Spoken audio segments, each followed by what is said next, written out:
안녕하세요. 독서왕 논술왕 한 선생입니다. 오늘부터는 제가 몇 번에 걸쳐서 아이들이 가장 재미있었던 책 시리즈를 소개시켜 드리고자 합니다. 처음 선택한 책은 9.0의 비밀이라는 책이에요. 이 책 같은 경우에는 우리 학원에 이제 5년 이상 다닌 친구들이 좀 많거든요. 그 친구들한테 중3 정도 되면 물어봅니다. 야, 너 지금까지 다니면서 읽었던 책 중에 가장 재미있었던 책, 가장 인상 깊었던 책은 뭐야? 그럴 때 가장 많이 나왔던 책의 제목이 바로 9.0의 비밀이에요. 제가 중3애가 초등학교 4학년 때 읽었던 책을 꼽는 걸 보고 놀랐어요. 이 책이라고? 그 사이에 적어도 100여 권의 책을 읽었는데 이 책이 제일 기억에 남는다고 그랬더니 자기는 그렇다는 거예요. 재밌었대요. 다른 친구들도 이유는 똑같아요. 큰 교훈은 아니지만 자기는 이 책 읽을 때가 제일 기억에 남고 재미있게 읽었었던 것 같다. 그래서 제가 선정을 해봤는데 줄거리는 이렇습니다. 22세기 한국에서 찬이라는 주인공 아이가 있어요. 그때는 22세기엔 아이들이 학교에 가지 않습니다. 집에서 수업을 들어요. 마치 코로나 때 줌 수업처럼. 근데 이제 2차원이 아니라 3차원 홀로그램을 통해서 수업을 듣게 되는데 이때 찬이가 과제를 하나 받게 됩니다. 애완견을 관찰하고 보고서를 내는 건데 이 당시에 애완견은 진짜가 아니라 다 로봇계예요. 왜냐하면 바이러스가 퍼져서 포유류들이 거의 멸종 상태거든요. 그래서 살아남은 강아지 포유류들을 국가에서 특별 관리를 해요.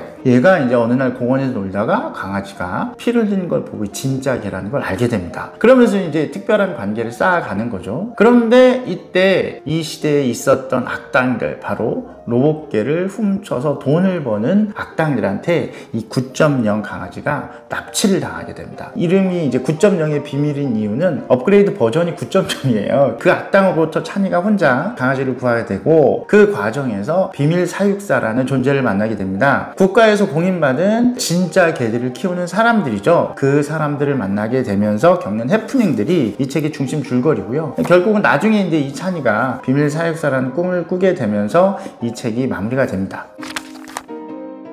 저는 사실 아이들한테 이게 어떤 점에서 재밌었지? 항상 이제 의문이 남았었어요. 근데 사실 이 책이 술술 익혀요. 중간중간에 이제 그림도 되게 귀엽고요. 강아지 그림도 되게 귀여워요. 그리고 책이 무겁지도 않고 이해하기 어렵지도 않고 그리고 그림도 이쁘고 사건이 좀 스피디하게 진행이 되거든요. 그런 점에서 매력이 있지 않았나라고 혼자 생각할 뿐입니다. 책을 고를 때 여러 가지 기준이 있겠죠. 근데 저는 아이들한테 가장 기본이 되는 건 재밌어야 된다고 생각을 하거든요. 그러니까 뭐 지식을 전달하는 책도 좋고 그 다음에 교훈을 주는 책도 좋아요. 그런데 재미있어야 아이들이 책을 읽거든요. 결국은 그런 책들을 읽는 경험을 통해 습관도 만들어지게 되고 그걸 바탕으로 조금 어려운 책들도 나가게 되니까 그래서 만약에 우리 아이가 좀 책 읽기 싫어한다 그러면 이 책으로 시작을 해보시는 것도 되게 좋을 것 같아요.